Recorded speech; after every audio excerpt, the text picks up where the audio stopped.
What's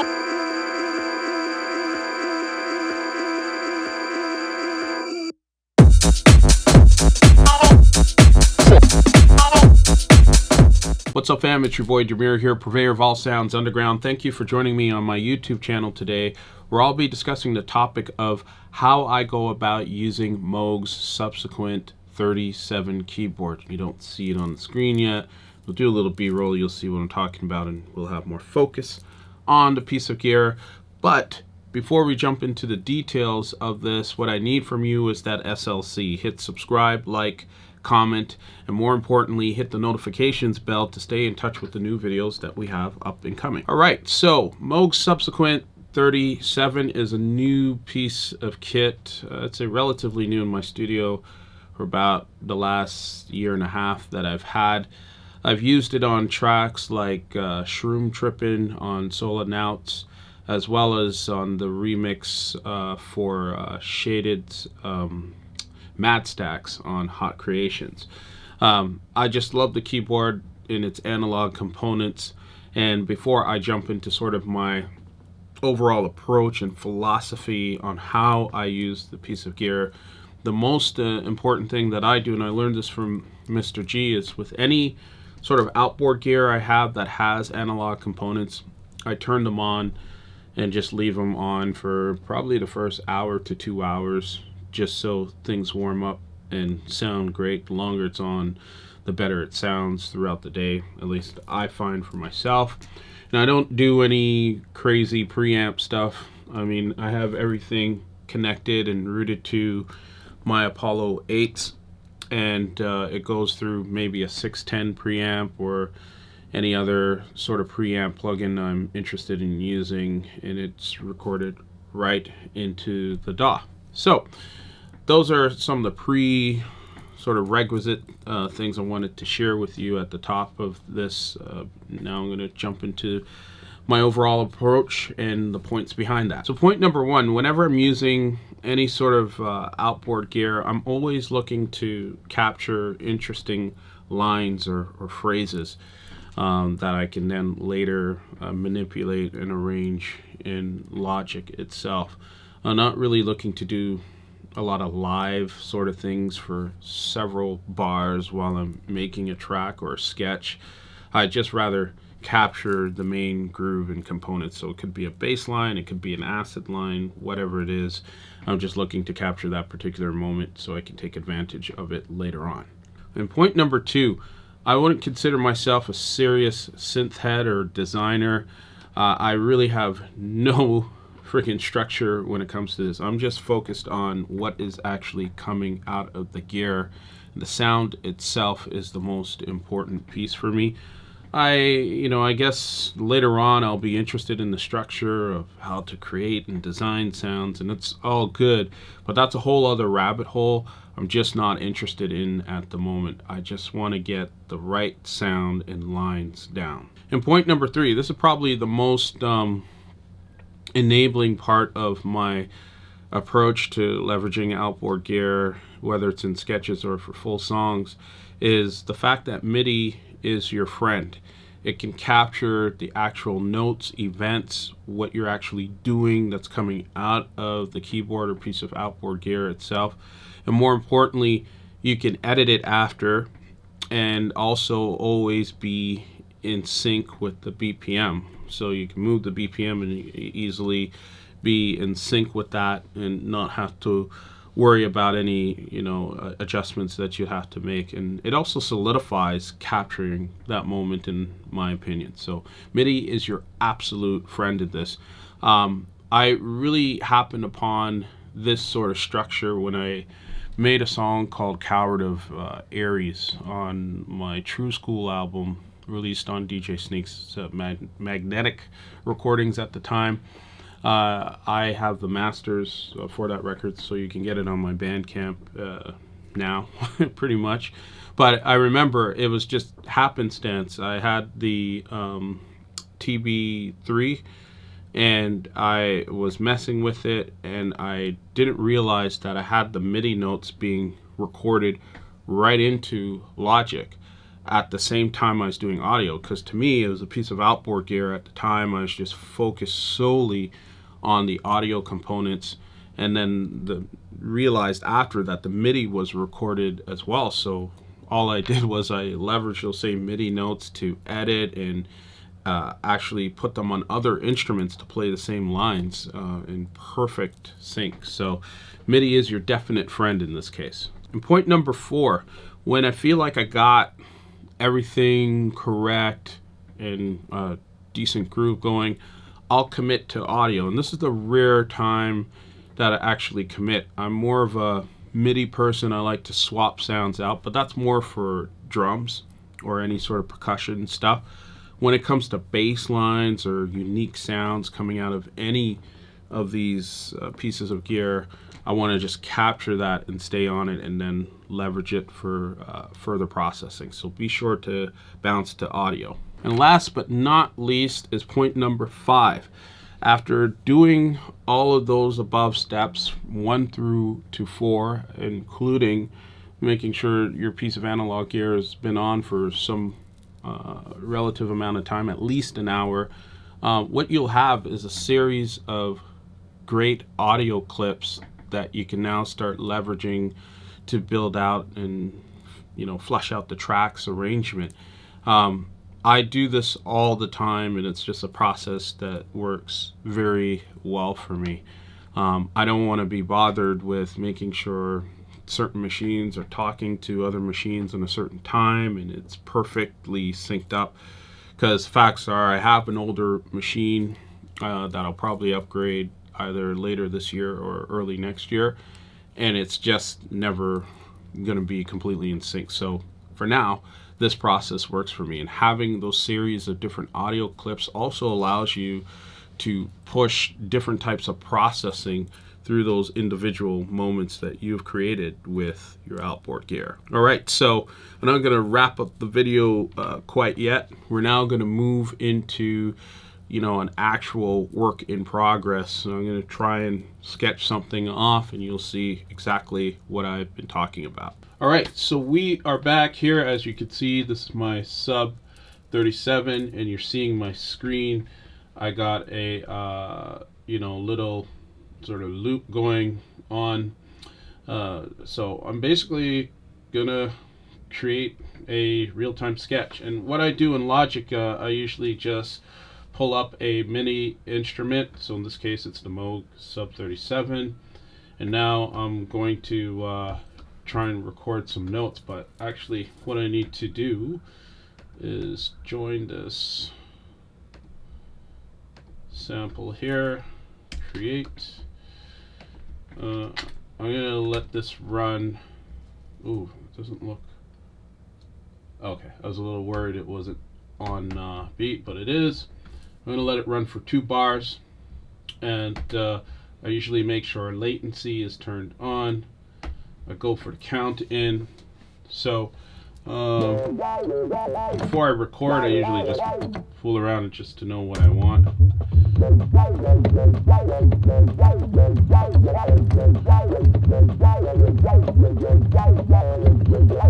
So I was messing around with this before.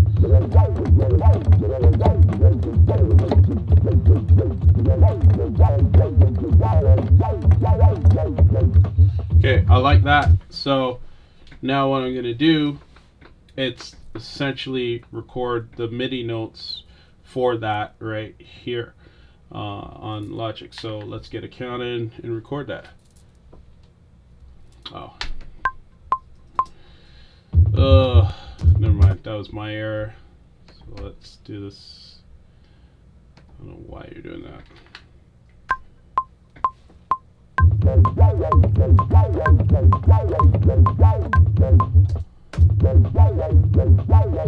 So now I have that captured, so it's playing back the MIDI notes to the Moog Sub 37. So one of the quirks about this, I call it a happy accident, is I think it has to do with how it resets the MIDI messages every time it reaches the end here on this clip, it tends to hold the note. So I'm just going to expand this. You know what? I already hear parts I like.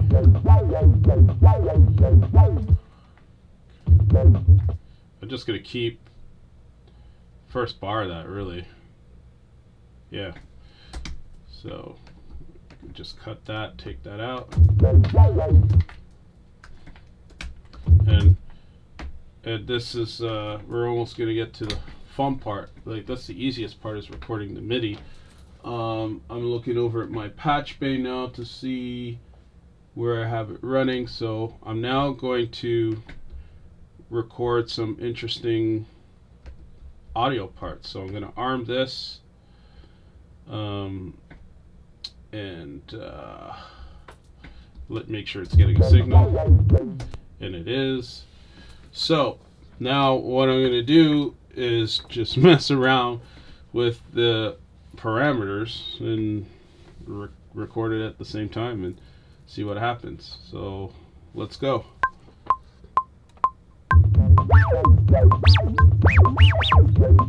This is a cutoff.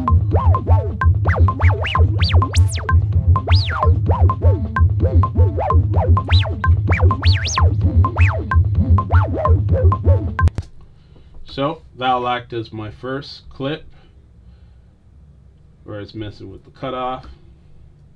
This is what I love about this. So I'm now essentially committed to this clip. I just put it to the side, come back to my loop, and now I'm going to mess with some other parameters like glide and, you know, and the thing is, let's listen to it. So that's dope. And that's the beauty of this thing, is you can get right into serendipitous capture moments. So of course I'm going to record that. Let's go.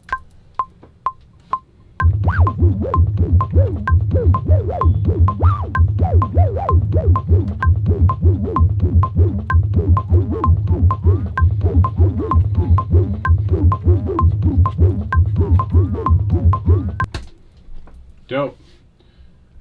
And I actually think I'm going to leave the cutoff where it is, because I already got that component in the texture I wanted. So I got 2 clips. I usually do 3 passes, so this will be the next pass. But I'm going to just mess with some other parameters like the attack here.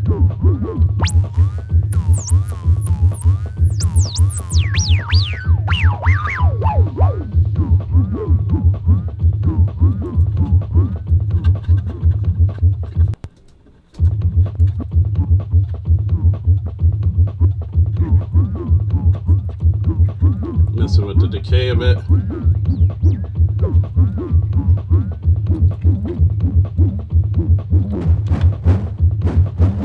Oh, I like that. So that's a noise.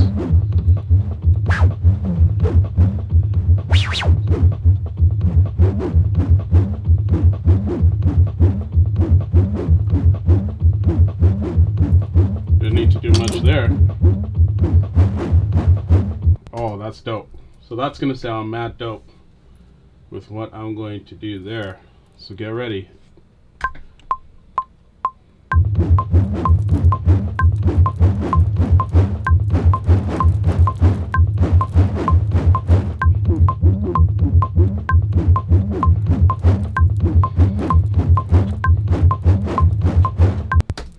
All right. So I now have 3 luscious and gorgeous clips here of, you know, of sounds that I can mess with in the arrangement. So I'll show you what I'm going to do there. All right, so we're back into this. Let's chop some stuff up and see what we get. I'm going to mute these. These are just placeholders where I put the other clips.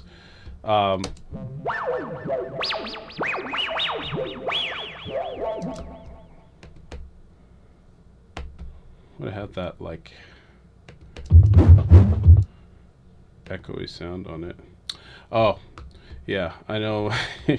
So that's the thing when you're working in MIDI, depending on what knobs you turn, it could get triggered from the Moog 37 could be triggering different components, and in this case it was my reverb and delay sense. So usually what I do, because I know the line and what I've done here, I'm gonna mute the MIDI information, and I'm actually gonna hide it now because I got what I want, but it's still there for historical purposes. I can come back to these MIDI clips. Now hide that, press H. Now I'm just gonna mess with this and see. Yeah. This sounds dope. I might just leave the clip as is. And then it'll just bounce it to here. Ooh, yeah. You know what? I don't even need to. Normally I'd chop each of these up. But I know exactly what I'm going to do. I'm just going to copy this. Just extend that clip. Repeat this. And then go into my library of sounds. See what I can find here. Don't like that. Sure, it's 6 dB. Toffee beats.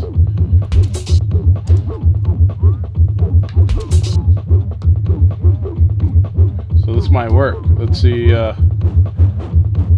Oh, so it's got, you can already hear a groove. So this is kind of a disco break. But you know, I don't necessarily worry about genre at this point. I do know what feeling I want. I want more of a techie Mr. G kind of feel. I'm gonna roll with this because I like.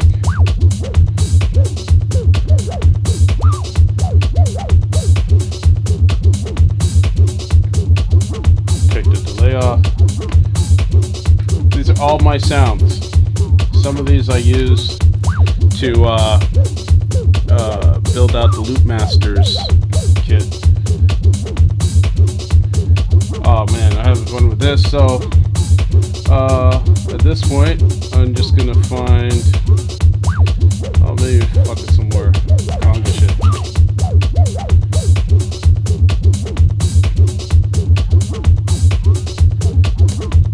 Check that audio clip.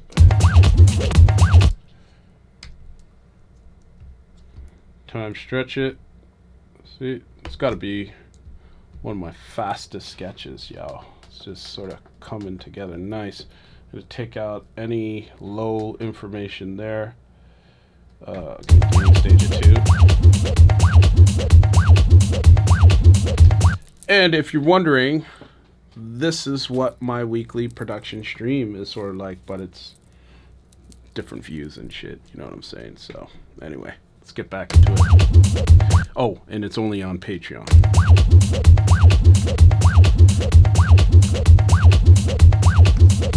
Stand up.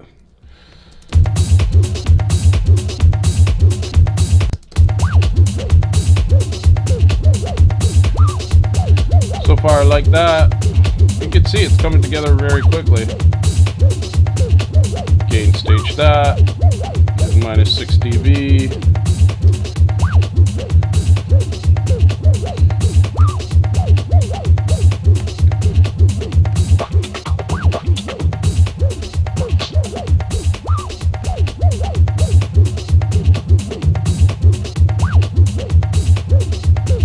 Pretty much it, and I'll probably add more drum stuff to this. I love this kick, it seems to work all the time. Can't really hear it here.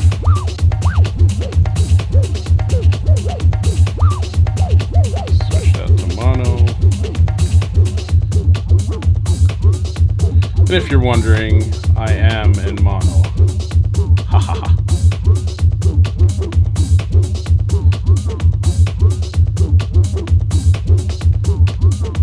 So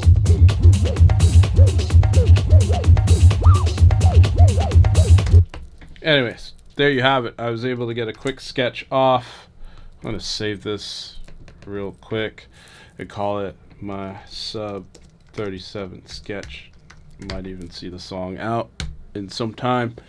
So yeah, that's how it's pretty much done. And I love the flexibility of this stuff. So you know what? I mean, try it out, see what works for you. And there you have it. That is exactly how I go about using the Moog Subsequent 37 or any other piece of outboard gear when it comes to making tracks in Logic. Let me know your thoughts on it. I'd appreciate it. I usually join a conversation within 48 hours of posting these videos, so I'd love to hear your thoughts. And don't forget that the conversation doesn't have to end here. Please join my growing Discord community where there's a lot of aspiring and like-minded DJs and producers who are sharing tips and other tricks that they leverage in the studio or other tracks that they're onto and things that they're releasing. It's just a really cool community, and some of those folks are also members of my Patreon, so check us out. Much love and respect to you. Peace.